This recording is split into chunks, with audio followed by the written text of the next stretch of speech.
Halo bro, Halo bro, gimana kabar sekarang? ya alhamdulillah baik lah bro sekarang. Kayaknya makin ganteng aja nih. Bisa aja berulas juga makin gemuk, makin Aduh, makmur nih makin kayaknya nih. gemuk nih karena banyak beban nih, banyak pikiran Aduh. juga kan. Jadi otak makin pusing, makin panas gitu ya. Emang apa sih berulas ini Ya pikirin? biasa lah.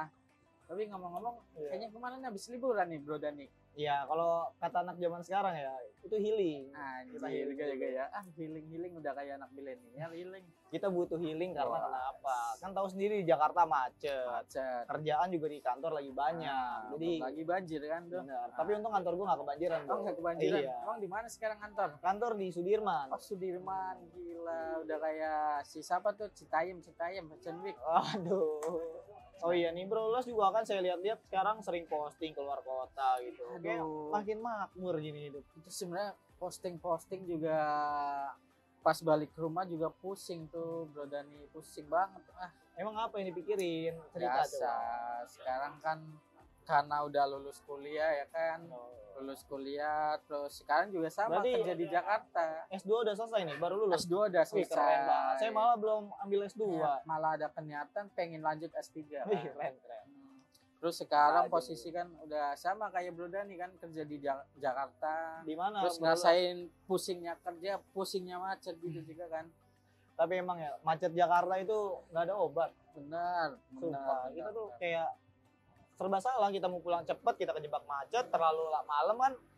Pengen buru-buru ketemu keluarga kan. di Iya rumah. benar. Jadi kan bingung kita. Tapi dulu kan Bro Dani kalau kuliah suka nebeng tidur di kosan temen atau apa ya. Tapi kayaknya sekarang pas udah kerja, sekarang tidur di rumah orang tua atau di mana, Bu? Ya alhamdulillah sih sekarang udah punya rumah sendiri Oh, ya. udah punya rumah sendiri. Ya awalnya kan memang waktu masih kuliah kan seru gitu, momen-momennya kan hidup bareng teman gitu kan. Terus dulu juga sebelum punya rumah, awal-awal tuh masih ngontrak karena kan belum bisa langsung kebeli lah. Oh, sekarang Iya. berarti udah beli rumah. Alhamdulillah sekarang udah kebeli. Itu gimana itu caranya bisa beli rumah Itu proses sendiri? panjang sih bro Las, karena kan saya sedikit demi sedikit lah ada tabungan gitu kan. Terus juga saya itu coba-coba kan sekarang tuh investasi lagi zaman tuh ya. bener, Jadi tuh lagi saya di zaman- kantor lagi juga booming kan. betul. Di kantor saya kebetulan atasan saya tuh baik banget. Dia tuh sering banget ngasih informasi itu terkait investasi. Makanya dari situ saya belajar. Oh ternyata. Tapi kemarin penting. juga ada tuh Bro Nani, siapa tuh? Siapa tuh? Ada satu teman kan. Iya. Dia main investasi, tapi ternyata dia cut loss sejumlah 2 miliar. Waduh. Katanya gila.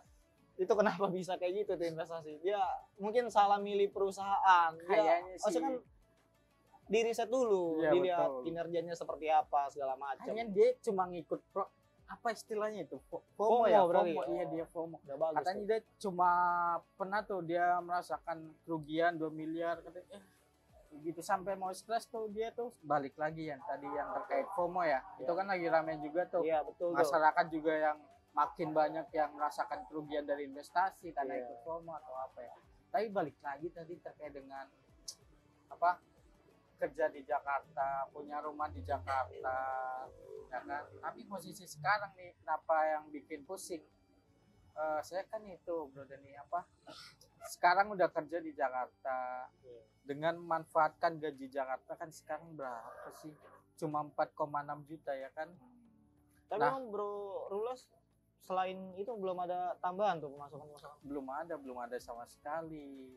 Jadi kayak saya juga itu masih susah buat investasi, buat nabung atau buat apa juga masih susah.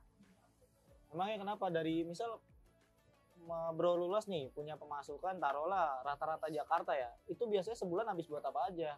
Nah itu kan per bulan belum buat gaya hidup ya kan. Waduh gaya hidupnya Namanya yang Jakarta diutamain. kan, namanya Jakarta kalau kita nggak nongkrong nggak asik Oh, dikatanya kan. Gengsi ya? Gengsi. Jadi kalau kita mau bergaul sama siapapun kan kadang ayo Mas Ulas, kita nongkrong di SCBD, ayo kita nongkrong di Sudirman, di Tamrin. Gitu Bro Dani. Sementara posisi sekarang di Jakarta bingung. Iya betul. Antara mau ngontrak atau sewa kos atau mau sewa apartemen. Sementara gaji Jakarta itu 4,6 juta. Kalau kita hitung-hitung kan, kalau misal nih kita mau kontrak kan, ngontrak rumah kan, itu rata-rata per bulan 1,5 sampai 2 juta. Iya. Sementara untuk kita ngekos itu bisa lebih murah, yaitu 1 juta sampai 1,5.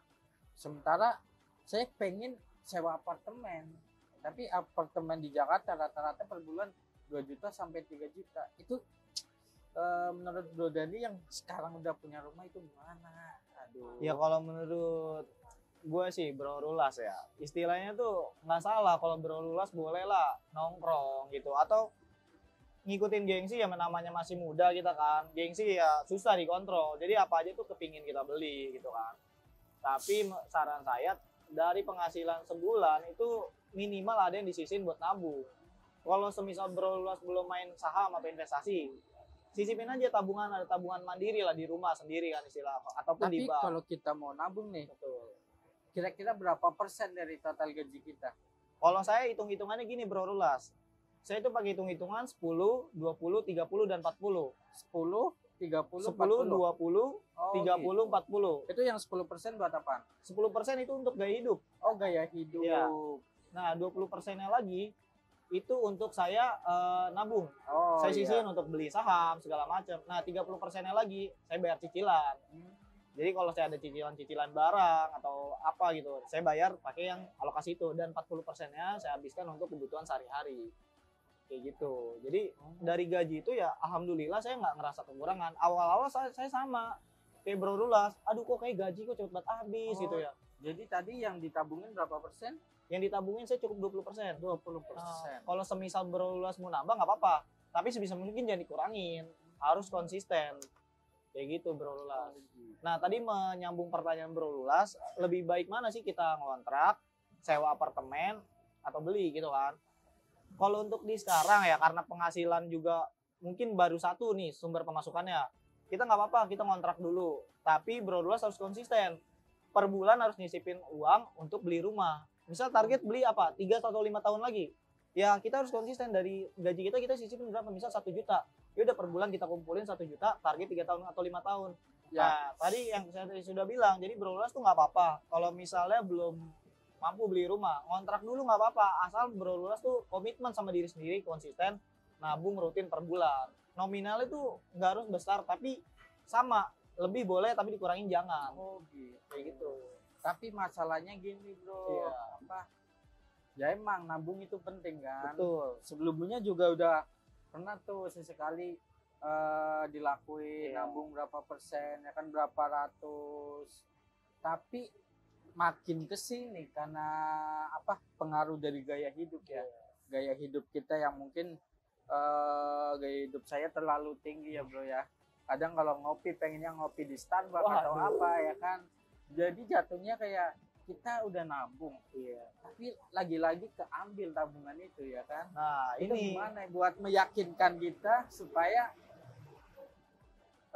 jangan sampai tabungan itu kita ambil lagi buat keperluan secara pribadi, itu gimana caranya? Nah, Bro? ini tuh termasuk namanya financial planning Financial atau perencanaan keuangan. Jadi Bro Rulas harus punya rencana keuangan jangka panjang atau tujuan dari keuangan Bro Rulas seperti apa. Tujuannya apa yang tadi saya sudah katakan, saya tuh punya alokasi kan, hitung-hitungannya 10, 20, 30, dan 40. Itu salah satu tujuan dari perencanaan keuangan saya. Nah, untuk lebih jelas lagi nih, daripada Bro Rulas pusing dengerin saya ngomong terus dari tadi, coba Bro Rulas dengerin dulu nih penjelasan berikut ini. Teman-teman, jika kalian masih bingung mengenai bagaimana cara membeli suatu rumah atau menyewa kontrakan atau bisa juga sewa apartemen, namun memiliki uang dengan posisi yang pas-pasan. Nah, jangan khawatir Sobat Kelas Pro.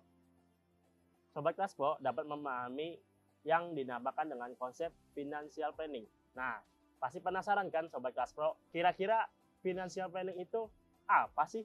Nah, di sini saya akan menjelaskan bagaimana apa yang dimaksud dengan financial planning. Secara sederhananya, financial planning ini bisa dikatakan bagaimana cara kita mengelola keuangan untuk jangka panjang.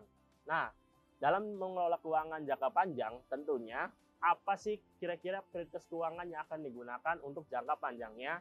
Kalau kita mengetahui konsep secara keseluruhan terkait dengan financial planning, pasti Sobat Kelas Pro tidak perlu khawatir untuk membeli suatu rumah atau kebutuhan-kebutuhan lainnya yang memang sedang diimpikan. Jika Sobat Kelas Pro mengetahui financial planning atau sampai bisa menerapkannya, maka Sobat Kaspo juga dapat mengelola keuangan yang sangat efektif maupun optimal ketika untuk digunakan dalam jangka waktu yang sangat panjang. Nah, kira-kira manfaat financial planning itu ada apa aja sih? Nah, yang pertama ada panduan untuk mengelola keuangan. Nah, pastikan dalam financial planning ini yang pertama panduan untuk mengelola keuangan. Nah, tentu dalam konsep financial planning itu sebagai acuan seseorang atau teman-teman Sobat Kaspo dalam mengatur keuangan yang sangat panjang atau pengelolaan jangka waktu yang panjang. Nah, dengan kita mengelola keuangan yang secara jangkanya itu waktunya relatif panjang, maka kita bisa memporsir apa saja kira-kira keuangan yang kita gunakan untuk posisinya sebagai kebutuhan yang kita bisa pisah-pisah satu persatu sehingga bisa dapat diwujudkan oleh teman-teman Sobat Kaspo ini ketika ada banyak kebutuhan yang menanti ke depannya. Lalu yang kedua, ada memaksimalkan sumber pendapatan yang dimiliki. Nah, yang dimaksud dengan memaksimalkan pendapatan yang dimiliki ini, teman-teman Sobat Kaspo ini bisa memaksimalkan pendapatan sebulan. Kira-kira uang itu akan digunakan untuk apa? Misalnya, untuk ditabung untuk dalam artian mengatur pengelolaan uang dalam financial planning, tujuannya untuk mengelola keuangan dengan relatif yang panjang. Tentunya dengan kita menabung, pasti kita bisa menaruh keuangan kita untuk jangka waktu yang pendek maupun yang panjang. Tergantung Sobat Kaspo ingin menggunakannya sebagai kebutuhan apa terlebih dahulu. Apakah digunakan untuk jangka pendek atau jangka panjang? Sebenarnya dalam financial planning, menabung itu suatu konsep yang memang pada dasarnya kita tahu ya, menabung itu tujuannya untuk menyimpan keuangan bila mana ada kebutuhan terdesak maupun kebutuhan-kebutuhan yang ingin kita impikan. Makanya Sobat Kaspo harus menabung secara konsisten jika memiliki pendapatan per bulannya agar suatu kebutuhan yang mendatang bisa terrealisasi dengan benar. Lalu yang ketiga, ada yang namanya melakukan penghematan. Nah, selain kedua tadi, dalam financial planning ini manfaatnya untuk menghemat pengeluaran juga. Nah, kalau kita mengelola keuangan secara benar, maka pasti otomatis kita menghemat pengeluaran. Apa saja kira-kira Sobat Kaspo yang ingin dikeluarkan atau budgetnya itu uang yang Sobat Kaspo dapetin deh. Gitu. Itu untuk apa aja gitu, kira-kira buat sebulannya gitu. Nah, tapi jangan lupa untuk berhemat juga untuk mengatur pengelolaan keuangan secara jangka panjang agar kebutuhan-kebutuhan yang menanti atau meminimalisir resiko-risiko apabila ada kebutuhan yang terdesak. Misalkan kayak kecelakaan, musibah, ataupun sebagainya. Sobat Kaspo dapat mengantisipasi secara dari awal, tidak secara mendadak. Karena kalau kita tidak melihat sisi dari itu, Sobat Kaspo nantinya akan merasa panik atau khawatir. Ini uangnya dari mana ya kira-kira? Kalau kita nggak bisa mengatur keuangannya secara benar, pasti akan merugikan untuk diri kita sendiri. Seperti itu Sobat Kaspo. Lalu yang keempat, memulai investasi dari mulai kecil. Nah, adanya manfaat financial planning ini tentunya untuk manfaatnya kita melakukan investasi. Nggak apa-apa, walaupun Sobat Kaspo memiliki pendapatan yang pas-pasan, tapi setidaknya diatur berapa persennya untuk melakukan investasi. Karena kalau Sobat Kaspo dapat melakukan investasi secara per bulannya, maka lumayan untuk aset tambahan atau tabungan dalam waktu yang jangka panjang. Nah, kalau kita memiliki investasi atau saham-saham di perusahaan, tentunya kita juga tidak rugi karena kita dapat income tambahan untuk per bulannya. Nah, jangan khawatir juga kalau kita memilih saham-saham yang ada, asalkan kita juga bisa dapat menganalisis secara benar atau meriset saham-saham apa saja sih yang kira-kira dapat menguntungkan untuk kita agar dapat dikelola untuk financial planning kita secara efektif. Lalu yang kelima, mengurangi kecemasan akan masa mendatang. Nah, tentunya kalau kita melakukan financial planning, kita akan mengurangi rasa kecemasan. Kira-kira nih Sobat Kaspo memiliki banyak kebutuhan. Tapi kalau kita melakukan financial planning, pasti mengurangi kecemasan-kecemasan yang ada. Jangan sampai kalau kita tidak menerapkan financial planning dengan baik, maka pasti timbul kecemasan-kecemasan ada karena kita tidak bisa mengatur resiko-resiko yang ada ketika kita terdesak untuk membeli suatu kebutuhan. Misalnya kayak kita membeli baju, membeli barang atau produk yang kita butuhkan, tapi posisi kita budgetnya pas-pasan, itu seharusnya Sobat Kelas Pro dapat mengantisipasi hal-hal tersebut. Sehingga Sobat Kelas Pro dapat mengatur financial planning secara optimal. Yang terakhir, pastinya akan mewujudkan impian. Nah, dalam kita mengatur financial planning, satu persatu impian kita akan tercapai. Kenapa? Karena Sobat Kelas Pro dapat mewujudkan impiannya satu-satu dengan sesuai dengan kebutuhan yang ada di dalam financial planning atau pengelolaan keuangan dalam waktu jangka panjang. Nah, kalau kita satu persatu impiannya tercapai, maka Sobat Kelas Pro juga tidak perlu khawatir atau tidak perlu cemas kalau uang kita tuh bakal habis. Asalkan kita melakukan tadi, manfaat keenam tadi dengan secara efektif maupun optimal. Kalau kita merujuk dari permasalahan sebelumnya, kira-kira enaknya apa ya? Membeli rumah, sewa rumah, atau sewa apartemen, tapi uangnya pas-pasan. Nah, di sini kita bisa garis bawahi dengan uang yang pas-pasan. Nah, secara realistisnya, Sobat Kelas Pro juga bisa membayangkan kalau kita memiliki uang yang pas-pasan, tentu kita tidak bisa membeli suatu rumah yang tiba-tiba langsung dirubah, gitu. Nggak bisa. Karena balik lagi kita juga harus mengatur financial planning dengan baik.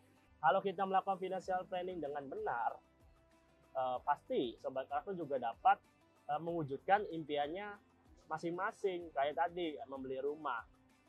Salah satu caranya, kita harus menabung terlebih dahulu. Andai kata atau saya bisa contohkan, misalkan pendapatan uang sebesar 10 juta. Anggaplah 5 juta itu untuk kebutuhan kita, 5 juta lagi untuk dibagi-bagi. Misalkan 2 juta untuk orang tua, 3 juta untuk menabung. Misalkan per bulan itu taruh 3 juta per bulan untuk menabung. Pasti Sobat Kelas Pro juga nggak kerasa kira-kira nanti diambil ataupun dilihat tabungannya ketika dalam waktu jangka yang panjang, andai kata itu 10 tahun atau 8 tahun, pasti tiba-tiba uang tersebut sudah terkumpulkan. Nah, oleh karena itu, kalau kita memetik hasil secara pelan-pelan, pasti kita juga bisa mengatur financial planning untuk mewujudkan impian Sobat Kelas Pro gitu. Misalnya ingin membeli rumah. Nah, kalau saran saya mengenai penerapan financial planning harusnya seperti itu, dan terlebih kalau memiliki uang pas-pasan, andai kata itu memang sedang dibutuhkan gitu untuk tempat tinggal. Nah, saran saya Sobat Kelas Pro dapat menyewa terlebih dahulu. Kenapa? Kalau kita menyewa rumah atau kontrakan, kita bisa mencicil per bulannya ataupun per tahunnya secara pelan-pelan asal pasti dengan memiliki uang tambahan juga. Kalau bergantung pada uang pendapatan gaji per bulan, pasti Sobat Kelas Pro juga bakalan pusing. Pasti nih, untuk mengatur keuangan ini gimana ya? Atau satu persatu pasti nggak bakalan diwujudkan. Kalau Sobat Kelas Pro dapat melihat sisi sampingan atau kerja sampingan atau mencari income tambahan, pasti Sobat Kelas Pro juga dapat mewujudkan impian untuk membeli rumah.